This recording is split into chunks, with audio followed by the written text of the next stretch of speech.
Okay, it should go without saying that murdering your political opponent is not something any lawyer should ever support their client doing. But that is essentially what Donald Trump's lawyer walked into a federal courtroom and argued yesterday, that he could order a hit on his political rival or rivals using the United States military without facing any legal accountability. With all that is going on in the world, we can easily lose sight of how truly shocking and deeply disturbing that argument is. But it is imperative that we stop for a moment and come to grips with what this man is having his lawyers say to the world, to America, and to the courts, which is that he can do whatever he wants, including assassination, and nothing should be able to stop him. It goes without saying that no person of sound mind would make this argument, which is why it has historically been the province of dictators like Vladimir Putin, Benito Mussolini, Joseph Stalin, or Adolf Hitler, and not of American presidents. Putin poisons and imprisons political opponents with zero consequences. Mussolini arrested political opponents and endorsed fascist squad violence on his path to power. Stalin led a violent political purge of his opponents that left more than 1 million people dead. And then there was Adolf Hitler, who before consolidating power said anyone who stands in our way will be cut down. He went on to lead a brutal crackdown on civil rights, freedom of expression. He outlawed political opponents and had roughly 11 million Jews and others exterminated. The paths to these dictatorships have been paved with claims echoed by Donald Trump. And it is beyond astounding that his ostensibly highly educated attorney walked into a court of law and made the legal case for political violence without consequences. And outside of Chris Christie, nary a word of condemnation was uttered by the Republican Party. Honestly, the media didn't do much better, chalking up this argument to a seemingly bold idea or a generic immunity claim.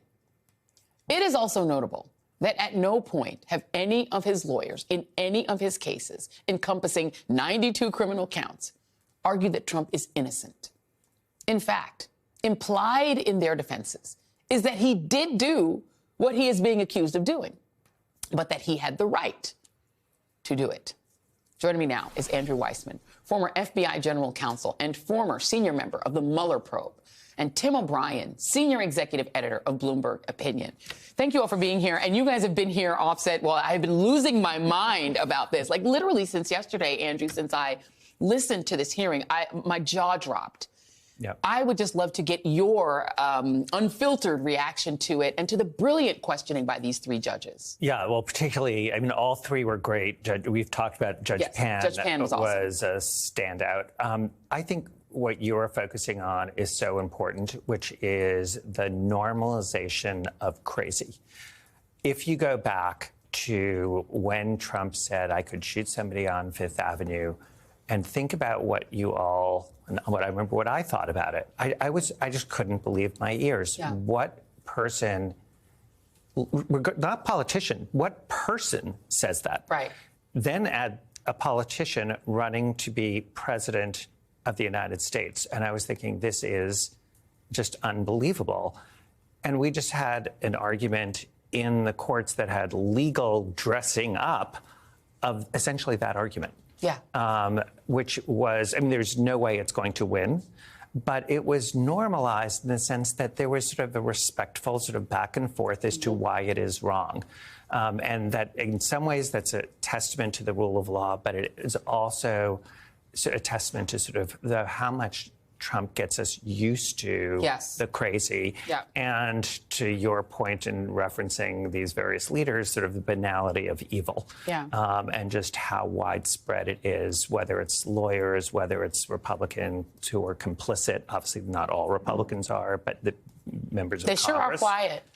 Exactly. And who is not sitting there saying what seems so obvious, which the president said, which is condemning violence, period, on either side. I mean, this is not a controversial, it's not like we're having a conversation. No. This is the conversation that you used to have in grade school about this. And now we have to have it in this format because we've lost it as one of the American norms.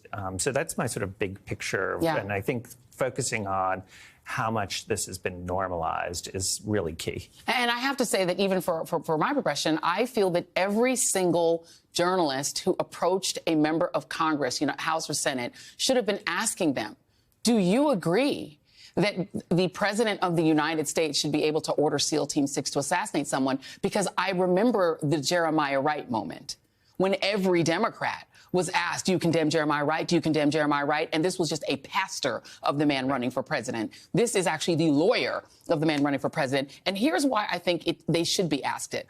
Jamie Raskin yesterday, I think, made an excellent point, because they're saying that the immunity goes away only if the president is not just impeached, but convicted in the Senate. Here's Jamie Raskin explaining why that is not a way to get to justice. They're saying they have a right to engage in political assassination of their rivals. And if you can kill one person, certainly you can kill several of them. Well, let's say then they feel like they might be convicted in the Senate, but if they could just knock off 3 people who were going to vote to convict him, then he'd be all right. Then they go ahead and murder them. Then he can't be convicted. Then he can't be prosecuted. Game, set, match, Tim. Game, set, match, because I think in addition to normalizing Trump's behavior, the next step is enabling it or weaponizing it.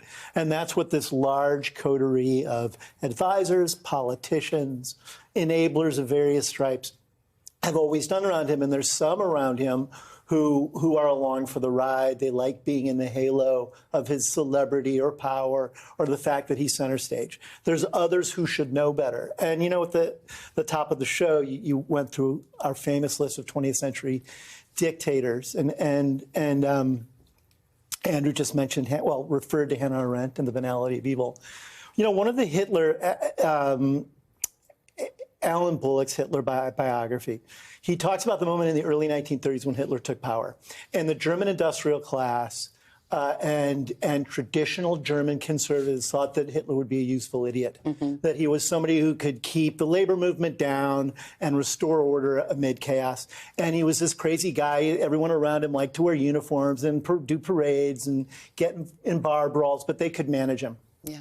And at the one point in the book where he talks about that moment, he said they were all about to learn what it meant to ride the back of a tiger. And I think that's where we are right now with Trump, is everyone who thought, say, the Bill Barrs of the world or the Mitch McConnells of the world, who thought that Trump could be a sort of cudgel for them to achieve either legislative or legal goals they had for themselves, and that they could control them, have been proven wrong.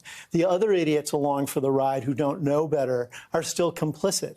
And now we're at a point where the argument being made is that he should be being able to do anything he wants, right, that no civic norms apply to him, that the rule of law doesn't apply to him, and that the courts themselves are jihadists, and that they're persecuting him and he's a victim, right, which he recognizes, and then he plays that up for his own base, who also feel victimized.